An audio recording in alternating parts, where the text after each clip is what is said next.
como siempre fui muy hiperactivo. Durante casi 2 décadas, Omar Bravo representó la figura del profesional intachable, máximo goleador en la historia del Club Deportivo Guadalajara, internacional con la selección mexicana, admirado por su entrega dentro del campo y por una imagen pública libre de escándalos. Su rostro era sinónimo de disciplina y constancia, incluso cuando su carrera lo llevó por clubes dentro y fuera del país.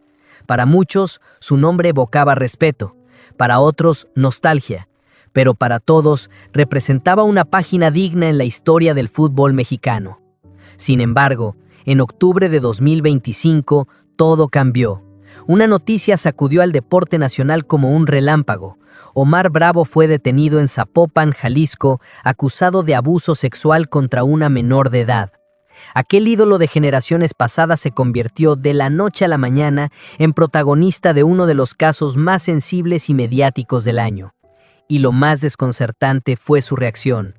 No ofreció declaraciones, no se defendió públicamente, no intentó contradecir las acusaciones ante las cámaras. El silencio repentino de quien durante años fue una voz autorizada en el deporte comenzó a alimentar preguntas incómodas. ¿Qué lo llevó a desaparecer del foco mediático en los últimos años? ¿Por qué había optado por continuar su carrera como entrenador en el anonimato de un equipo menor en Estados Unidos? ¿Fue acaso una decisión profesional o una forma de alejarse estratégicamente del país y de ciertas personas? En este video, analizaremos lo ocurrido desde el principio. Revisaremos no solo los hechos recientes, sino también las señales que muchos pasaron por alto. Porque tal vez, después de todo, Omar Bravo sí estuvo enviando mensajes, solo que nadie quiso leerlos a tiempo. La detención de Omar Bravo el 4 de octubre de 2025 marcó un antes y un después en la percepción pública de uno de los jugadores más emblemáticos del fútbol mexicano. Según las autoridades del estado de Jalisco, la aprehensión tuvo lugar en Zapopan, tras la apertura de una carpeta de investigación por presunto abuso sexual en contra de una menor de edad. Los hechos habrían ocurrido de forma reiterada, en contextos que aún están siendo objeto de análisis jurídico y forense. A pesar de que la investigación sigue en curso y no existe una sentencia firme, la gravedad de las imputaciones encendió todas las alarmas. El caso fue inmediatamente asumido por la Fiscalía Especializada en Delitos Sexuales, que consideró los elementos recabados como suficientes para solicitar una orden de aprehensión. La difusión de la noticia, en plena era de redes sociales, no tardó en transformarse en una tormenta mediática. Portales deportivos, noticieros nacionales e internacionales, así como comentaristas y exjugadores, abordaron el tema con una mezcla de incredulidad, cautela y tensión. Algunos sectores pidieron prudencia, recordando el principio de presunción de inocencia. Otros, en cambio, reclamaron firmeza y exigieron que se investigue con total imparcialidad, sin privilegios asociados a la trayectoria deportiva del acusado. El impacto fue aún mayor si se considera el contexto en el que ocurrió la detención. En 2024, Omar Bravo había iniciado una nueva etapa en su carrera, esta vez como entrenador en Estados Unidos, dirigiendo al Arizona Monsoon FC, una franquicia de desarrollo juvenil. La noticia de su involucramiento en una causa penal vinculada a menores de edad generó cuestionamientos sobre su acceso a entornos formativos y la responsabilidad de los clubes en procesos de selección y supervisión. Desde el punto de vista legal, las acusaciones están tipificadas dentro del marco penal estatal como delitos graves. Si el proceso concluye con una condena, la pena podría alcanzar varios años de prisión efectiva, además de la imposición de restricciones futuras para ejercer cualquier rol profesional relacionado con menores de edad o en instituciones educativas. El proceso judicial será largo, y tanto la defensa como la fiscalía han solicitado medidas cautelares mientras se analizan los elementos de prueba. Lo que agrava el escenario es que este caso podría no ser un incidente aislado. En declaraciones recientes, el vocero de la Fiscalía sugirió que existen indicios de otras posibles víctimas cuyos testimonios aún están siendo valorados. Esta posible ampliación del caso transforma una imputación individual en un proceso más amplio y potencialmente estructural, con implicancias que podrían afectar no solo a Omar Bravo como figura, sino también a las instituciones con las que mantuvo vínculos a lo largo de su carrera. A medida que avance la investigación, el silencio de Bravo sigue siendo uno de los factores más desconcertantes. No ha ofrecido versiones públicas, entrevistas o comunicados que aclaren su posición o expliquen los acontecimientos. Esta falta de respuesta ha sido interpretada de maneras opuestas. Para algunos es una estrategia legal, para otros una forma implícita de evasión. Lo cierto es que, por primera vez en su vida pública, Omar Bravo enfrenta una situación en la que su historia deportiva no basta para protegerlo del escrutinio. En este punto, la narrativa ya no gira en torno a sus logros con Chivas o su desempeño con la selección. Ahora el foco está en otra cancha, la de la justicia, la verdad y las consecuencias que de ella se deriven. Cuando Omar Bravo fue presentado en 2024 como nuevo entrenador del Arizona Monsoon FC, un equipo juvenil ubicado en Estados Unidos, la noticia pasó casi desapercibida. Para muchos, se trataba de un paso lógico para un exjugador retirado que buscaba iniciar una carrera en la dirección técnica. Sin embargo, visto en retrospectiva, ese movimiento adquiere una dimensión completamente diferente, especialmente si se analiza a la luz de su arresto en 2025 por delitos que involucran precisamente a menores de edad. El Arizona Monsoon FC, si bien modesto en estructura, tiene como objetivo principal el desarrollo de talento joven con un enfoque centrado en adolescentes entre 14 y 18 años. Esta proximidad cotidiana con jóvenes reabre interrogantes delicados. ¿Existía alguna supervisión específica por parte del club? ¿Se evaluaron adecuadamente los antecedentes del entrenador?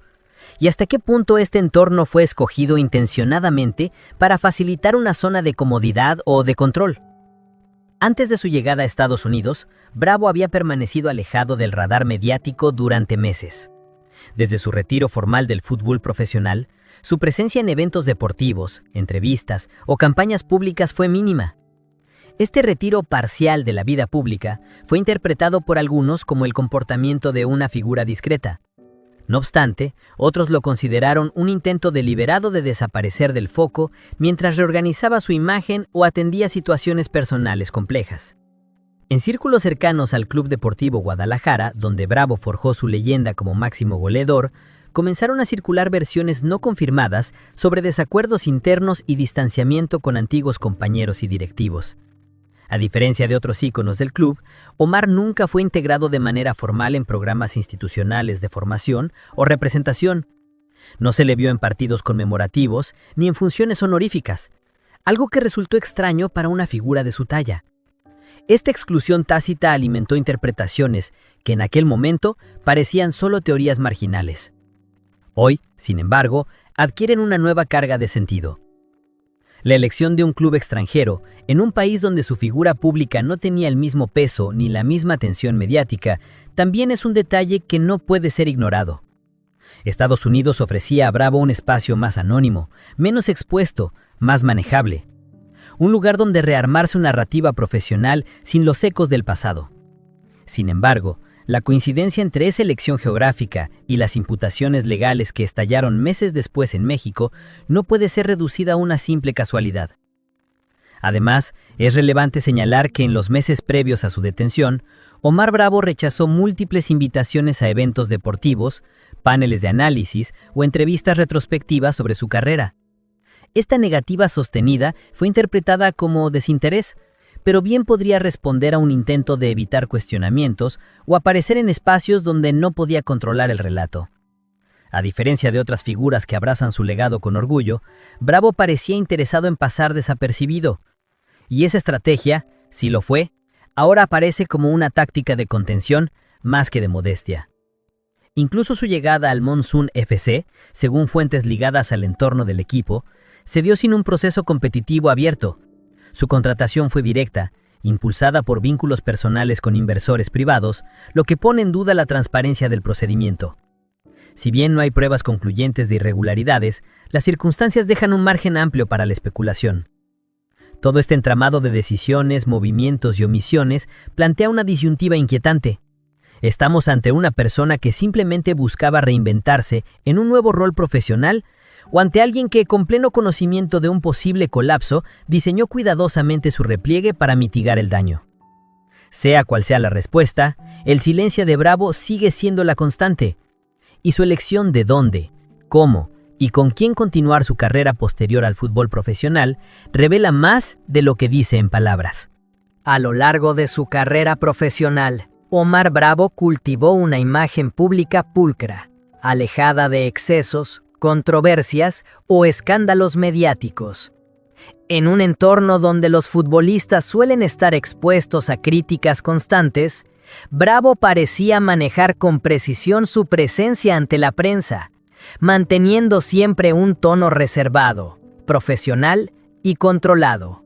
Su silencio habitual era interpretado como síntoma de madurez y su disciplina como un reflejo de su compromiso deportivo. Pero con el paso del tiempo, lo que antes parecía prudencia, hoy puede ser interpretado como una forma de blindaje. Durante su etapa como jugador, Bravo rara vez concedía entrevistas fuera de los espacios oficiales del club.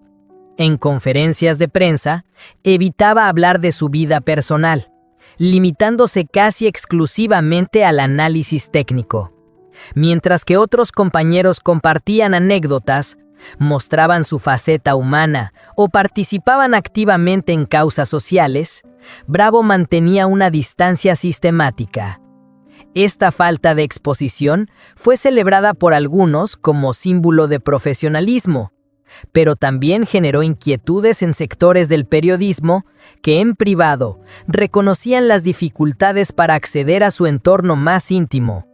Lo llamativo no era solo su discreción, sino la forma casi quirúrgica con la que evitaba cualquier tema que lo obligara a salirse del libreto futbolístico. Cuando participaba en campañas institucionales, solía hacerlo en roles secundarios, sin protagonismo. En actos benéficos con niños o adolescentes, espacios comunes para exfiguras deportivas, su presencia era, cuando menos, esporádica. En retrospectiva, la ausencia de un compromiso más explícito en estos ámbitos hoy adquiere un matiz distinto. También resulta significativo que algunas coberturas o perfiles sobre su carrera hayan sido bloqueados o modificados a último momento. En al menos 2 ocasiones, medios deportivos de alcance nacional suspendieron publicaciones de reportajes retrospectivos sobre su trayectoria, sin explicar públicamente los motivos. Periodistas que intentaron profundizar en su vida fuera del campo reportaron obstáculos logísticos inusuales, negativas a concertar entrevistas, falta de acceso a personas cercanas e incluso comunicados de agencias que solicitaban preguntas exclusivamente deportivas. Estos controles estrictos, vistos en su momento como exigencias comunes de figuras reconocidas, podrían haber servido también para evitar la circulación de información potencialmente incómoda. Además, en años recientes, comenzaron a circular rumores sobre una relación no del todo clara con una colaboradora de medios deportivos. Aunque no se formalizaron denuncias ni se emitieron comunicados oficiales, el posterior cambio de asignación de la periodista y su salida del circuito habitual alimentaron especulaciones. A esto se suma el hecho de que Bravo nunca asumió un rol como portavoz de causas sociales, ni siquiera vinculadas al deporte juvenil, pese a su autoridad simbólica como ídolo de generaciones pasadas. Al analizar estos comportamientos en conjunto, la extrema discreción, la falta de conexión visible con proyectos comunitarios, las decisiones comunicacionales restrictivas, emerge un patrón de control sobre la narrativa personal, un patrón que, si bien no constituye prueba de conductas indebidas, plantea dudas legítimas sobre qué se buscaba ocultar y por qué. La doble cara del ídolo no se revela únicamente en los actos explícitos, sino también en los silencios acumulados, en las oportunidades que no se tomaron, en los espacios donde su presencia habría sido lógica, pero brilló por su ausencia. Durante casi 2 décadas, Omar Bravo representó la figura del profesional intachable, máximo goleador en la historia del Club Deportivo Guadalajara, internacional con la selección mexicana, admirado por su entrega dentro del campo y por una imagen pública libre de escándalos. Su rostro era sinónimo de disciplina y constancia, incluso cuando su carrera lo llevó por clubes dentro y fuera del país. Para muchos, su nombre evocaba respeto, para otros nostalgia, pero para todos representaba una página digna en la historia del fútbol mexicano. Sin embargo, en octubre de 2025 todo cambió. Una noticia sacudió al deporte nacional como un relámpago. Omar Bravo fue detenido en Zapopan, Jalisco, acusado de abuso sexual contra una menor de edad. Aquel ídolo de generaciones pasadas se convirtió de la noche a la mañana en protagonista de uno de los casos más sensibles y mediáticos del año. Y lo más desconcertante fue su reacción. No ofreció declaraciones, no se defendió públicamente, no intentó contradecir las acusaciones ante las cámaras. El silencio repentino de quien durante años fue una voz autorizada en el deporte comenzó a alimentar preguntas incómodas. ¿Qué lo llevó a desaparecer del foco mediático en los últimos años? ¿Por qué había optado por continuar su carrera como entrenador en el anonimato de un equipo menor en Estados Unidos? ¿Fue acaso una decisión profesional o una forma de alejarse estratégicamente del país y de ciertas personas? Revisaremos no solo los hechos recientes, sino también las señales que muchos pasaron por alto. Porque tal vez, después de todo, Omar Bravo sí estuvo enviando mensajes, solo que nadie quiso leerlos a tiempo. A estas alturas, la figura de Omar Bravo ya no puede entenderse únicamente desde su legado deportivo. Más allá de los récords, de los goles inolvidables o de su condición de ídolo histórico del fútbol mexicano, lo que hoy se discute es otra cosa, la dimensión ética de su silencio. Un silencio que, frente a las acusaciones más graves de su vida, ha dejado un vacío inquietante. Desde su detención en octubre de 2025, Bravo no ha ofrecido declaraciones públicas, no ha emitido comunicados, no ha presentado versiones personales, no ha utilizado sus redes sociales ni ha comparecido en medios para explicar o defenderse. Esta ausencia de voz ha sido interpretada de múltiples maneras, como una estrategia legal, como una actitud prudente, o, para muchos, como una forma tácita de reconocimiento. Porque cuando una figura pública guarda silencio ante la mayor crisis de su carrera, ese silencio, aunque no sea a prueba, se convierte en un gesto cargado de significado. No corresponde aquí adelantar juicios. La presunción de inocencia es un principio fundamental, y será el sistema judicial el que determine la responsabilidad penal si la hubiera. Pero lo que sí está claro es que la imagen de Omar Bravo ha sufrido una transformación irreversible. Lo que antes se consideraba un modelo de conducta, ahora está bajo una lupa que examina cada decisión pasada, cada ausencia, cada palabra no dicha. Su legado en el fútbol, especialmente en Chivas, seguirá siendo parte de la historia, pero el relato ya no será el mismo.